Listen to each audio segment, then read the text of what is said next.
The WNBA All-Star Game is going down today, and some of the comments that Angel Reese has made already about the game has gotten some WNBA fans in a bit of a tizzy. We're going to talk a little bit about that, plus Teresa Weatherspoon's comments on Camila Cardoso and how she's coming along. But mainly in this episode, we're going to talk about your voicemails. We're going to get to all that and more right after this. Welcome to Chicago Sky Central, and here's your host, Haize. What's going on, Sky fans? Welcome to another episode of Chicago Sky Central, your number one spot for everything Chicago Sky related. I'm the host there, Haize, but more importantly, you guys can follow the channel at Chicago Sky Pod on every social media platform we happen to be on. With that being said, let's go ahead and get into this content for today, y'all. And I want to start off with the positive. We'll get into the All-Star Day comments and things like that. But Teresa Weatherspoon talked about Camila Cardoso, and a lot of Sky fans have brought up how Camila, they want Camila to be a little bit more aggressive at times. And Teresa Weatherspoon has kind of talked a little bit about that. She, when asked what Camila Cardoso has brought from the first half of her first WNBA season, and she says presence. She says her presence means so much. Camila does a heck of a job for us rebounding the ball and getting our transition started. She does a really good job of defending. It doesn't matter who she's defending. She's very sure of herself. And when the ball doesn't fall, you never see Camila in any way disappointed with anything. She continues to play and plays hard. She's now getting more reps underneath her, and it's only going to pay off for all of us, especially her. When you look at Camila Cardoso, 18 games of the season so far that she's been able to play out of the 24 for the Chicago Sky, 8 points, 7.8 rebounds, and 1.1 blocks over the course of that. And while she has not yet seemingly got as comfortable on the offensive side as what some Sky fans would like to see from Camila Cardoso, she's understanding how to use her size and length in this league, and the timing is still something that's coming along for Camila Cardoso as well. And I get it, and I've always understood when Sky fans want to see Camila do more, right? Coming into the season, if you go back and look at the season preview that me and Steve-O had, we understood that the offensive game for Camila Cardoso was going to be something that we probably weren't going to see a whole lot of in this first season. It's not all on her either. We don't necessarily have the best guard play, making entry-level passes to get the ball to our bigs. A player like Elizabeth Williams, who was a vet, was kind of more keen to be able to do some things because of just her veteran presence. And so Camila is she's figuring it out, and she's figuring it out on the fly. And I get it that we want to see the best version of these players right away, but it could very well be possible that we don't see the full kind of output from Camila Cardoso offensively until next season as she learns to round some things out. Keep in mind, she's had no offseason. She's basically on right from the NCAA women's season, had a brief break and an injury, and then came right to being in the WNBA, adjusting to facing longer, bigger players more consistently than what she faced in college. So take a bit of patience with Camila Cardoso. And, for the Sky fans, I understand what you want to see. And wanting to see it is not bad at all. It's just going to take a little bit more time, right? And so I think for Camila and Angel's offensive games to really be polished, we're looking at things over seasons at that point. It's not going to automatically be, and we need better point guard play. That is another thing as well. I don't think we'll see the best ceiling without better point guard play overall for the Sky team for a while, in my personal opinion. And hopefully we get to that at some point. So, that's what it comes down to. That's my thought process on it. I love to hear Teresa Weatherspoon continue to give the words of advice and encouragement to her young players, because these are the players, her and Angel Reese, that we're starting off this rebuild with and being very big pillars of that. You added now Kennedy Carter to that as well. Shout out to Hollywood Carter and her ascension. And the Sky have some pieces. We just got to start getting the next moves to kind of bring it all together, right? No real good bench play, not consistent point guard play that we don't have either. Three-point shooting is another thing we need out on that wing. So there's a lot that we need from this team to build and to bring.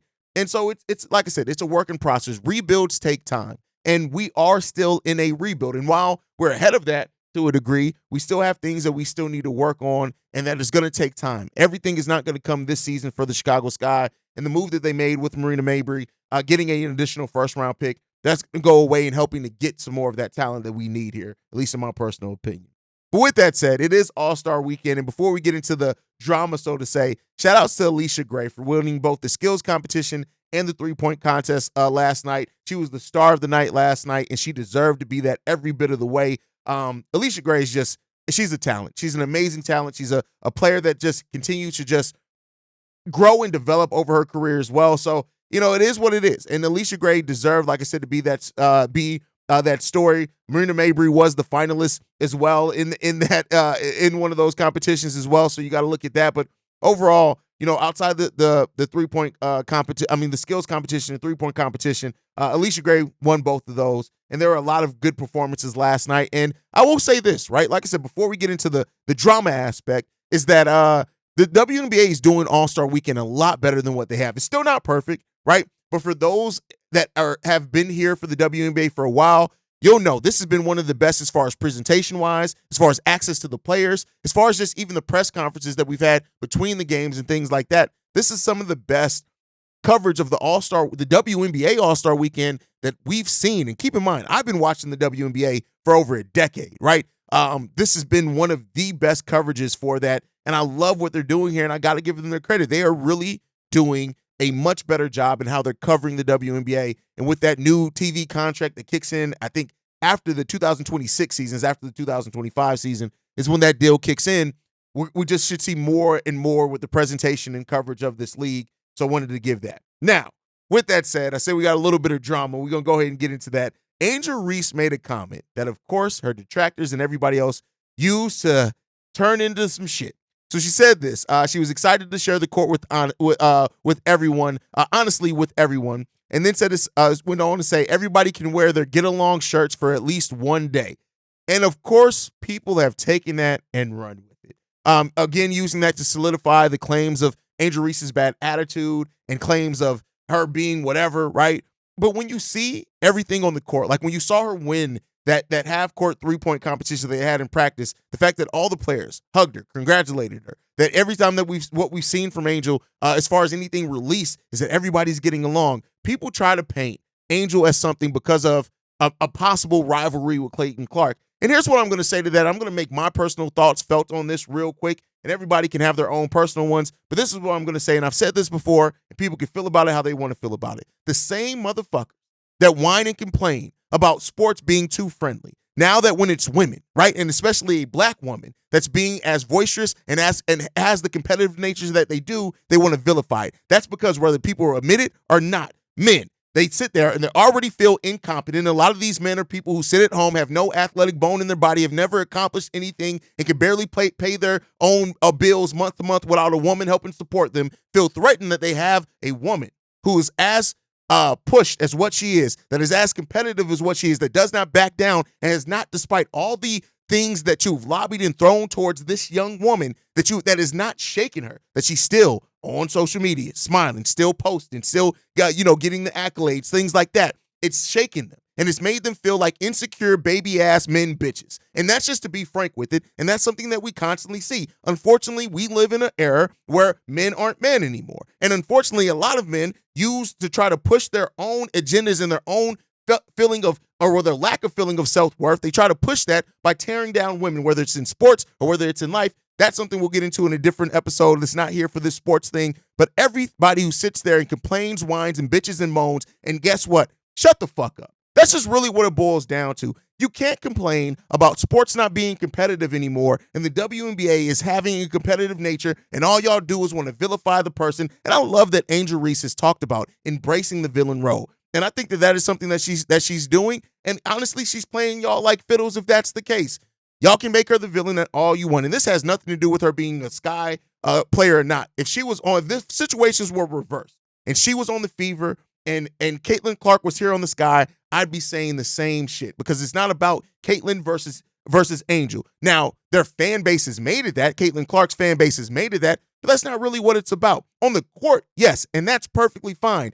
It's perfectly fine to have competition on the court. That's why we're here. It's a game. It's a competitive game. You know why we say they're versing the other team? Because it's a competitive nature. You know what part of that competitive nature goes into? The psychological aspect of it. Did y'all vilify Kevin Garnett for how much shit he talked and talking about people's mamas and all that type of shit on the court? No, because when it's men, you guys excuse it and you think that it's just part of boys being boys. But when it's women, and because of this idea that you have of what women are supposed to be, even in being in a competitive nature, y'all try to push other shit and agendas through these women. It's not about Caitlin Clark and Angel Reese, the people, the players that they are on the court. It's about people using them and propping them up and using their fandom over either one to try to knock the other and push their own silly, stupid ass agendas and shut the fuck up. This has nothing to do with being woke. This has nothing to do with being anything before the baby and crybaby men that go to the same thing. Woke is broke and all that bullshit. Shut the absolute entire fuck up. And the fact that a lot of the people that do this are black men tearing down black women, that's a whole nother aspect that we got to realize the psychological aspect of that, because y'all mamas didn't love y'all. Y'all mamas raised y'all and didn't love you guys instead. And now y'all sitting there taking that out on the black women community. Shut the fuck up. That's really what it boils down to. Shut the entire fuck up. And please do. And I don't give a fuck about how none of y'all feel about this. You can suck my everlasting black dick. That's what you can do. And again, if anybody has any other words with that, my email is right here on the screen. My social media is right there in the description. You can come and at me at it. Don't be talking bullshit and not try to at nobody. Please at me, because I will cook your motherfucking ass. Now, with that being said, people have taken umbrage with what Angel Reese said. I don't give a fuck. Go out there and be a competitor and compete. You know, some of the things that Larry Bird and Magic Johnson said to each other on the court, they ended up being friends and really respecting each other. And that's not to compare Caitlin Clark and Angel Reese as the Magic and Larry Bird. That's just saying that's what competitors do. And the two people that have been competing since AAU, let those women go out there and compete on the basketball court and stop using these women to kind of push your own agendas and your own senses of insecurity, you baby bitch ass motherfucker. Now, with that said, let's go and hear from some sensible people, because I know I'm not. And we're going to go ahead and get into the voicemails. This first voicemail is from the 708. Hey, Haize, I just want to make a comment about Marina Mabrey and her request for a trade. I don't believe that for 1 minute that she asked for a trade. Anonymous sources, my foot, prove it, or I don't believe it, just like I don't believe that Kai asked for a trade. That's the narrative that they're pushing. That's my opinion. So I just want to hear what you think about that. All right, so I get you say you don't believe it, but so since you've left this voicemail, Marina Mabrey has admitted that she's asked for the trade. This is quotes directly from Marina Mabrey. You can read this in the Chicago Sun-Times. She gave an interview with them on Friday. She said this: I came to play for James Wade, the system he had built and the vision he saw for me. I don't like to jump ship, so he left, and then I thought, okay, let's see what's happening. She says this: I like to keep our stuff in-house. What happens there stays there, but I saw it as an opportunity for me to get a chance to play with veterans, people who have won championships. That tells you right there that Marina Mabrey wanted a trade, and that's perfectly fine. Like I said, I'm not vilifying Marina Mabrey for wanting out of here, because the situation at which she came here to the Chicago Sky has drastically changed. She came here to play with Kalia Copper and a team that was trying to rebuild on the fly around Ka and still try to get competitive and win a championship. This offseason, they tried to sign NECA. They tried to sign Skylar Diggins to bring and add to her and Kalia Copper, which that would have been a team that would have been fun to see and that could have competed for a championship. And it just didn't happen. She stayed here. She wanted to see how it developed over time. And then she saw, hey, we are going to be a far way off from really competing for a title. Unfortunately, I want to go and compete for that title. And the Sky granted her that, which they should have. If you don't want to be here, don't be here. And that's it. I don't want to make something bigger than something that's pretty straightforward. She wanted to go. The Sky let her go. And hopefully now hearing that quote, it makes it a little bit easier to digest there. But let's get into this next voicemail. This one's from Mario. Hey, it's Mario P. How you doing, man? Just want to leave you a voicemail about our Chicago Sky. Looking toward the future and what we may need for our team. I'm looking at a guard from Notre Dame, Sonia Citrone. Wanted to know what you think about us potentially drafting her. I see her going as maybe middle of the draft next year, which is where I think we will be picking, depending on how we land and what happens with our pick in Dallas. She scored 17 points last year, 2.5 assists per game, 5.5 rebounds per game, shooting 46% from the field. Looks pretty decent. Want to know what your thoughts are if we were to draft her, maybe add a little bit of three-point shooting and just shooting in general to this team. I think she can play a wing, and so she doesn't have to necessarily be a guard, so she could fill the three for us, but just trying to see what else we can add to this team to help our bigs. Sonia Citrone. Here's what I'll say on Sonia.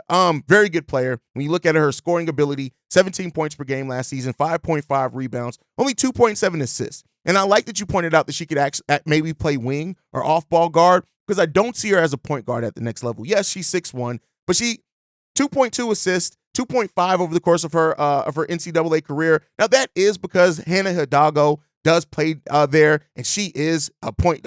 First of all, she scores 22 points per game on top of getting 6.2 rebounds and 5.5 assists. She has that Russell Westbrook type game. And Hannah Hidalgo is a player that I would absolutely love on the Sky team. She's not coming over yet, but that is somebody, if she was in this draft, that is the person that I would like the Sky to focus on, but we know she's not coming yet. She's going to be in that deep 2026 draft, probably is where she's going to be, maybe even till 2027. I don't know what her age is. It's either you have to be either 22 or 4 years of college basketball. I don't know her age, so more than likely probably 2027 is when she's going to come over. But Hannah Hidalgo being there last season definitely played a part into why the assists weren't there, because she is that true point guard. But Sonia Citrone as a player that can come in here, maybe play that wing position, the 2/3, and Kennedy Carter can stay your 2. Sonya could turn into that 3. You also look at the fact that she's a career 37% three-point shooter, taking 3.6 per game, 5 3-pointers per game last season, almost 36%.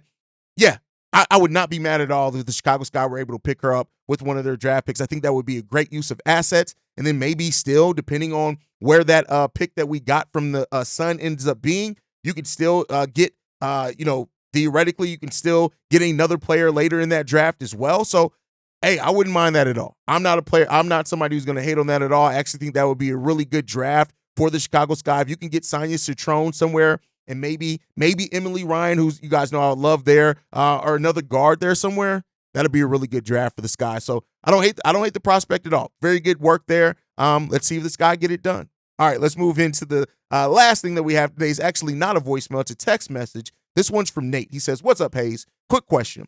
Do you know what pick in the second round the Sky gave up? They had 2 second-round picks, one from the Mercury trade and one from the Liberty trade for Gardner. Also saw a report about the Sky owners being at the Phoenix Mercury facilities reveal. Hopefully something is coming soon, because it won't matter much how much money you have available if your amenities aren't up to par."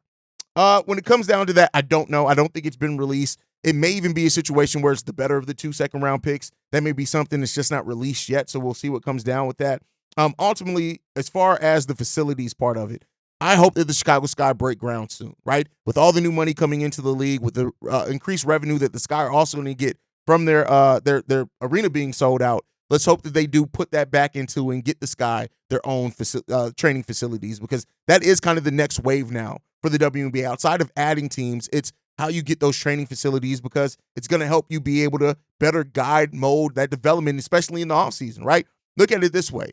If Angel Reese and Kalia Copper want to train in the offseason, they're going to have to find their own trainer, which a lot of players do anyways, find their own trainer. But how much better would it be to have your own facility for the Sky, where you can go to that Sky facility, not have to worry about being out in public, and maybe even at that point, the Sky hire a head of player development, a trainer that can be there all throughout the offseason to help these guys. Maybe that's the case. Let's hope that that's the future for us. But guys, thank you so much for tuning in to this mailbag episode. Sorry for going off in the middle there. It needed to be said. If you take offense with it, it is what it is. I love you guys. Make sure you guys are following the show at Chicago Sky Pod. You send us any feedback, questions, comments, concerns, ChicagoSkyCentral@gmail.com. And then lastly, if you want to leave a text message and our voicemail for the mailbag, the number to do so, 773-270-2799. We're the #1 spot for everything Chicago Sky related. And I'll see you guys the next time we go to Skytown. Peace, y'all. This has been a presentation of the Break Media.